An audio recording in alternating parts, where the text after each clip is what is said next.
Halo teman-teman semuanya, nama saya Khofifah Nailatul Bahia dan di video kali ini saya akan menjelaskan mengenai kegiatan magang saya selama di PTPN 12 Kebun Teh Wonosari. Selamat menyaksikan. Assalamualaikum warahmatullahi wabarakatuh. Waalaikumsalam warahmatullahi wabarakatuh. Semangat pagi. Pagi, tetap semangat luar biasa. Siapa kita?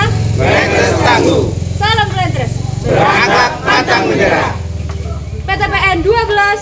Jaya berkat juara. Kegiatan magang MBKM di PT Perkebunan Nusantara 12 Kebun Teh Wonosari dilakukan selama 4 bulan dengan banyak jam yang telah dicapai sebanyak 920 jam.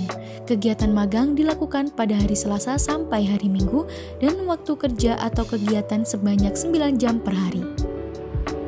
Kegiatan magang di Kebun Teh Wonosari dilakukan di 3 tempat kegiatan yang berbeda, yaitu kebun, pabrik, dan agrowisata.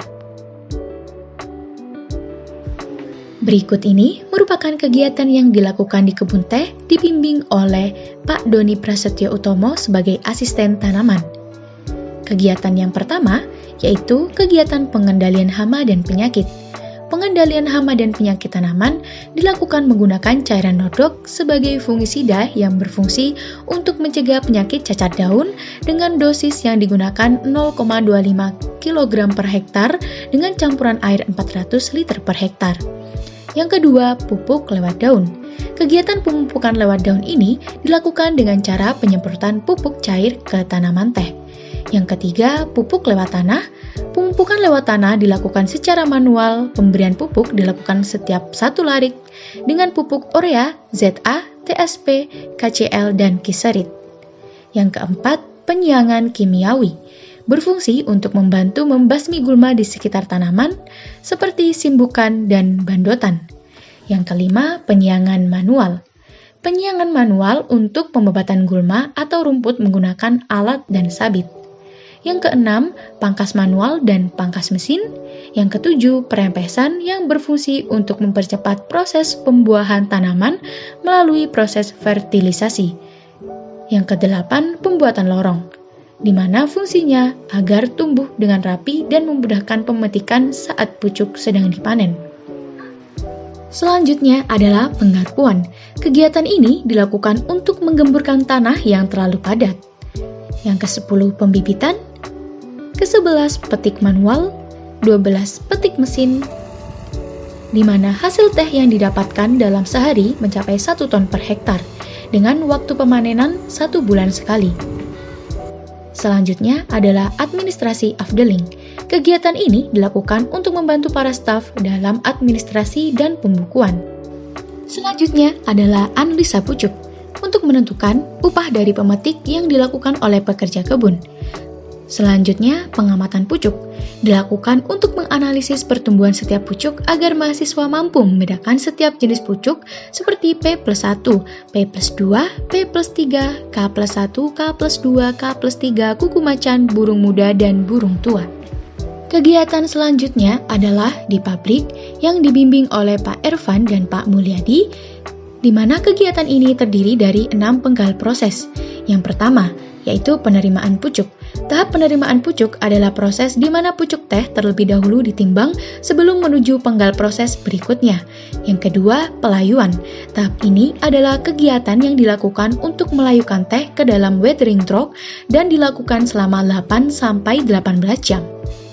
Yang ketiga, penggilingan. Pada proses ini, banyak melibatkan mesin canggih dan terdapat proses oksidasi enzimatis serta pengeringan. Yang keempat, sortasi. Tahap ini bertujuan untuk mengklasifikasikan teh sesuai kelas dan mutunya, kemudian sampel diambil untuk diuji di laboratorium. Yang kelima, pengemasan. Proses alur pengemasan yaitu yang pertama, masuk peti miring. Penyimpanan sementara jumlahnya sesuai kop tiap mutu teh. Yang kedua, conveyor atau ke waterfall. Yang ketiga, pre-packer. Yang keempat, naik ke banker. Yang kelima, tea packer. Dan yang keenam, dikemas dalam paper sack. Untuk penggal proses yang ketujuh dan yang terakhir, yaitu cup tester. Pada tahap cup tester dilakukan pengujian pada hasil pengolahan teh. Cup tester dilakukan sebanyak 2 kali, yaitu setelah proses pengeringan dan setelah proses sortasi dengan cara manual, yaitu mencoba teh secara langsung dengan intraperasa. Kegiatan yang terakhir adalah kegiatan yang dilakukan di agrowisata, yaitu membantu menjaga loket pintu agrowisata dengan menjual tiket masuk, menjual produk teh, membantu kegiatan pengawasan di tea house, menjaga loket kolam renang, menjaga booth, checkpoint, dan membuat konten Instagram untuk agrowisata. Peserta magang kerap kali membantu jika ada acara tertentu seperti acara reuni, festival, dan acara besar lainnya yang dilaksanakan di agrowisata Kebun Teh Wonosari.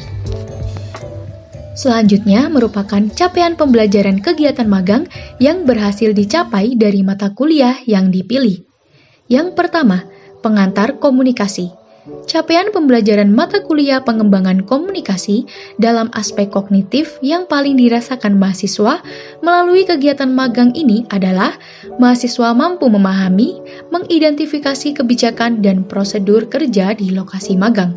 Capaian pembelajaran ini diperoleh melalui pemahaman mahasiswa terkait tuntutan komunikasi bersama asisten tanaman, mandor, pekerja, dan sesama tim.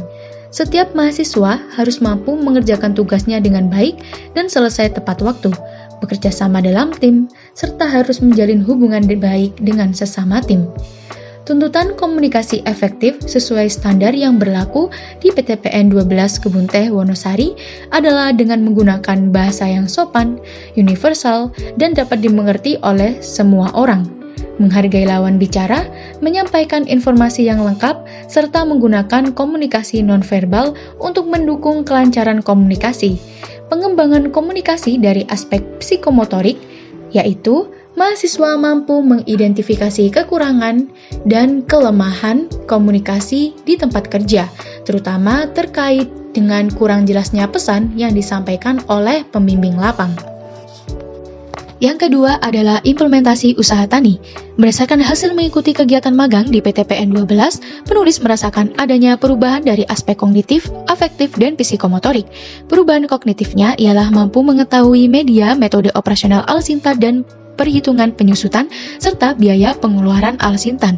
Perubahan afektifnya ialah mampu berpikir evaluatif dan bersikap terbuka terhadap informasi dan data yang didapatkan, serta mampu memberikan beberapa solusi program kerja yang dijalankan.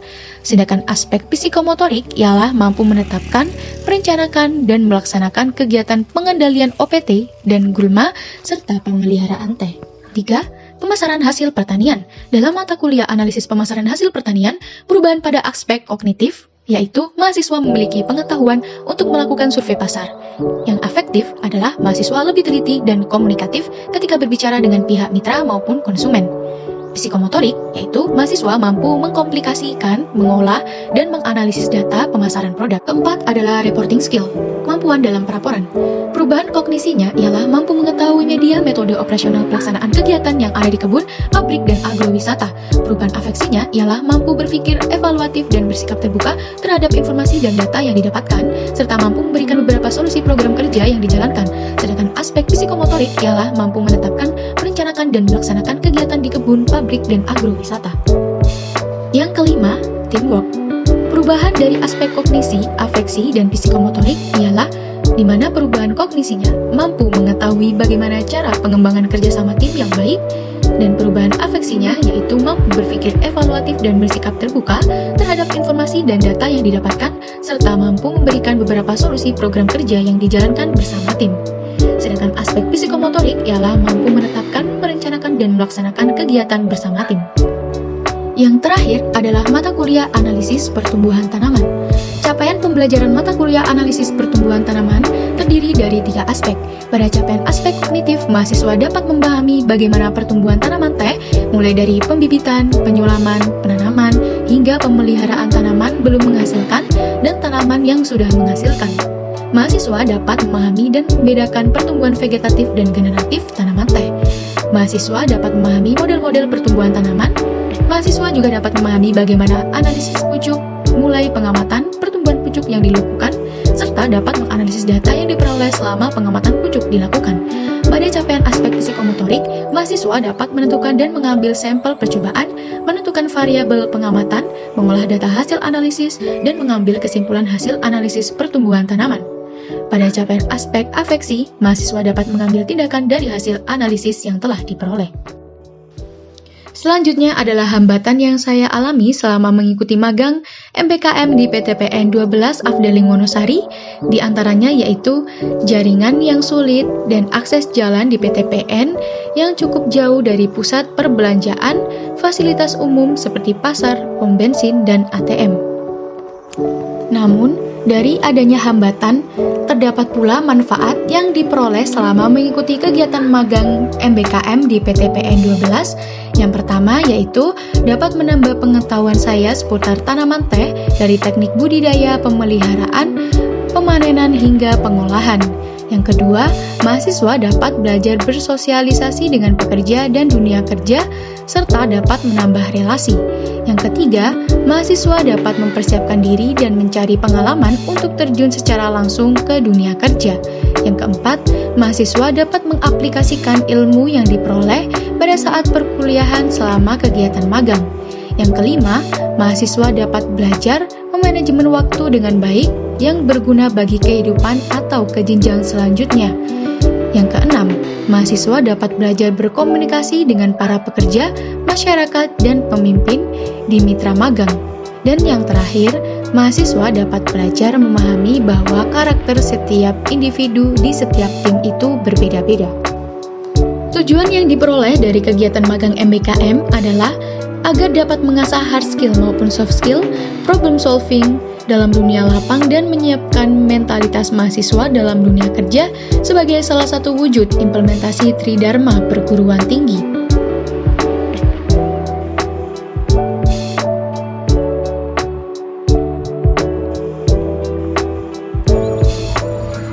Sekian video kegiatan magang saya selama di PTPN 12.